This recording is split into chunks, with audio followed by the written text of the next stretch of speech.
Cuentos cósmicos. La malicia de los dioses. Episodio 15.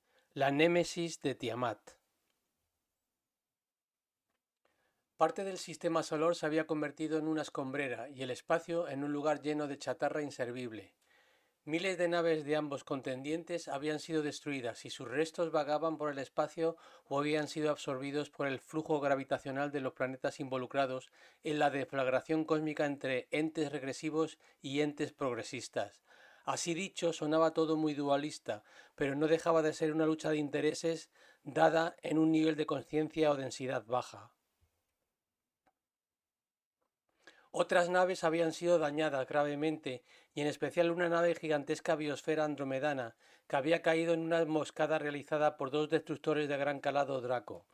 Marte había sido arrasado, regiones enteras de la Tierra habían sido testigos de conflagraciones nucleares y de su completa destrucción, aunque la civilización de la Atlántida, en manos de Sauroide, y Lemuria, en manos de la raza tegetiana, seguían en pie manteniendo enfrentamientos armados, intentando liberar a los lirianos de las garras de los Usungal y de sus feroces Kingu.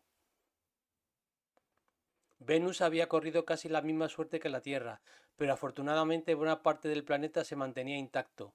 Mercurio, al estar tan cerca del Sol y bañado de sus fuertes radiaciones, era un planeta de escaso interés tanto para un bando como para otro, así que había esquivado la guerra de momento.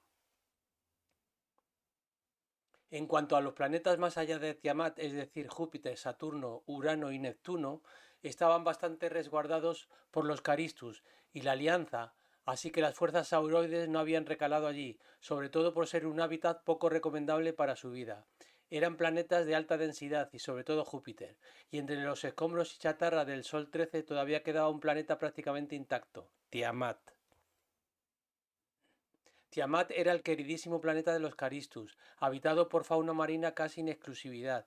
Parecía impensable, pero Tiamat era la respuesta a las preguntas de por qué Sol 13 estaba en guerra. Este sistema solar había resultado ser uno de los mejores sistemas para que las razas sauroides lo tomaran y pudieran establecerse en sus planetas.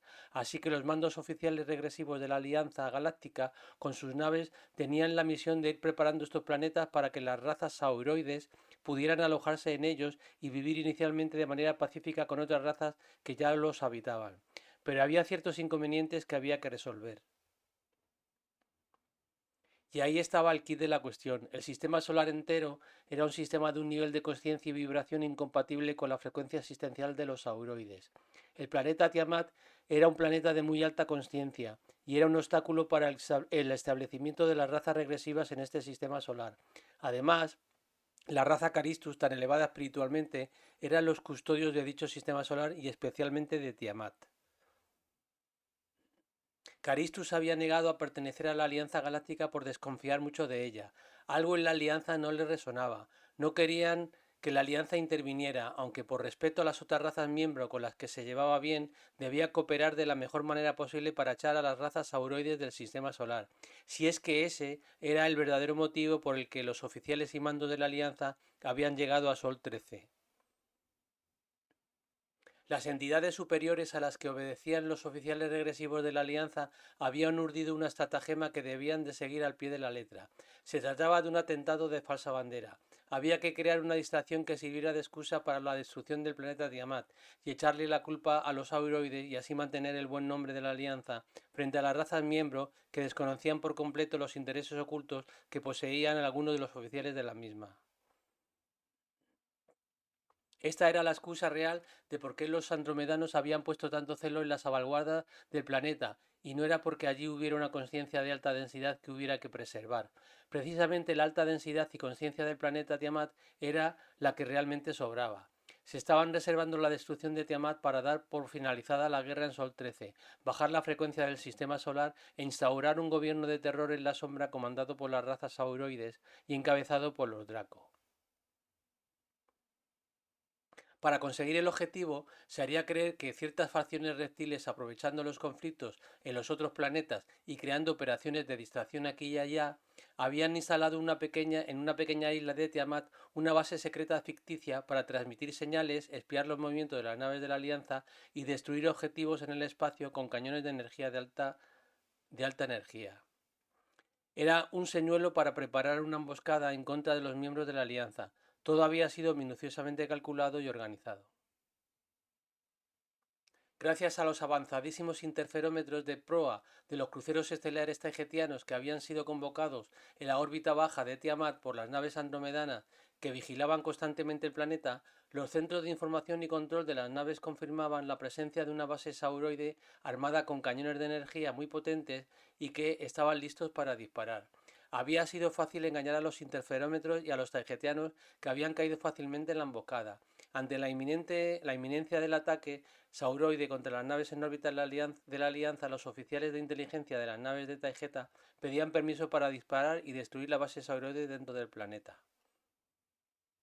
Para dar más credibilidad al inminente ataque reptil y tener una excusa para destruir la base sauroide instalada en Tiamat, las naves taigetianas fueron atacadas por sorpresa supuestamente desde una nave sauroide parapetada tras chatarra espacial, pero realmente fue una de las naves andromedanas de forma encubierta, haciéndose pasar por una nave Draco, creando una enorme confusión y dándose por supuesto que el ataque era reptil y provenía de la superficie de Tiamat.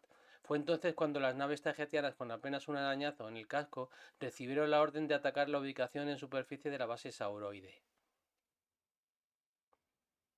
Potentísimos misiles de energía atómica fueron disparados al unísono e impactaron en el lugar donde supuestamente se encontraban los reptiles repeliendo las acciones de la Alianza.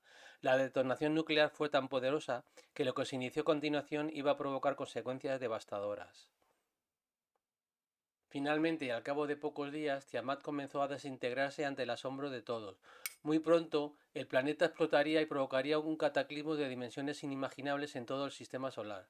Tiamat no pudo recuperarse de la fuerte desestabilización masiva acumulada por los gigantescos e imprevisibles maremotos y oleajes que se habían extendido por todo el planeta sin parar, afectándolo gravemente tras las deflagraciones nucleares que tan solo fueron un intento fútil para destruir algo inexistente. A pesar de ser un planeta de agua, principalmente las fuerzas centrífugas y centrípetas se habían descontrolado y fueron la causa del colapso del planeta. Se habían creado ondas de choque en su gran océano, provocando una grave desviación de su magnetosfera. Desde el espacio se veía a Tiamat girando como una peonza enloquecida mientras se desquebrajaba.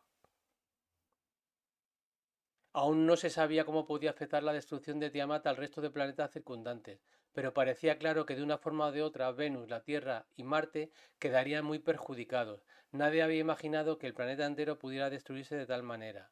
Nadie había calculado con antelación las consecuencias que podía producir la destrucción de la supuesta base reptil, y nadie había calculado las consecuencias que tal acción podría producir en la homeostasis del sistema solar Sol 13.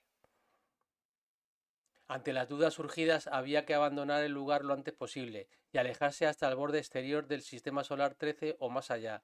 Había que comunicar a todos los contendientes vivos en tierra de todos los planetas cercanos lo que estaba sucediendo en el espacio para que pudieran ponerse a cubierto de lo que podía llegar desde el cielo como consecuencia de la destrucción de Tiamat, asteroides, meteoritos, agua, escombros.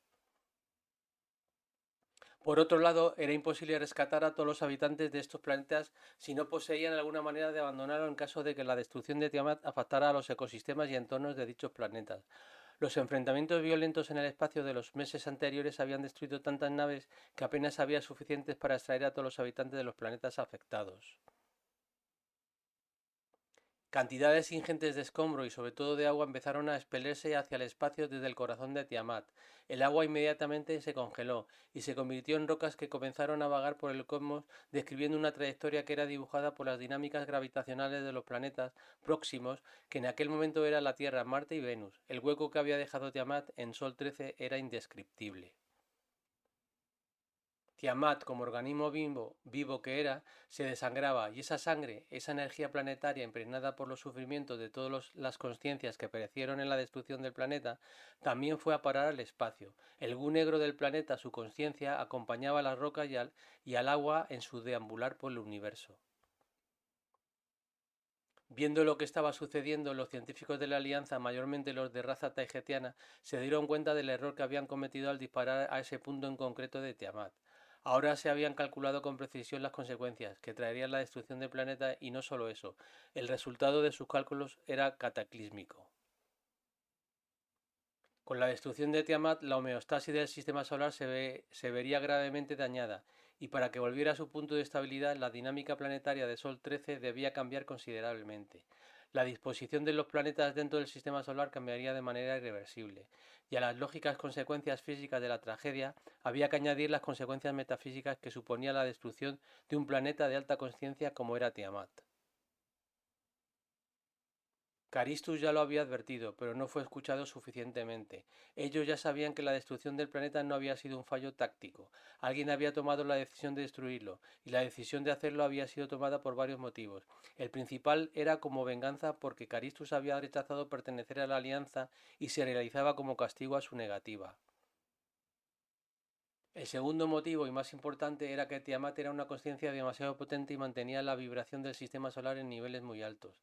La falta de un planeta como Tiamat bajaría indefectiblemente la densidad y la conciencia del propio sistema solar, lo que indudablemente era algo bueno para las razas sauroides que querían seguir manteniendo el control en los planetas en los que se habían establecido y que por tanto era imprescindible adaptar las frecuencias del sistema solar a sus necesidades físicas y metafísicas.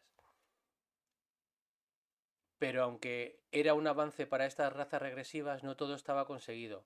Había que seguir trabajando para terraformar los planetas, así que la imposición de frecuencias bajas en algunos planetas de forma artificial podría ayudar a conseguir el objetivo de hacer más habitable el sistema solar para las razas reptiles.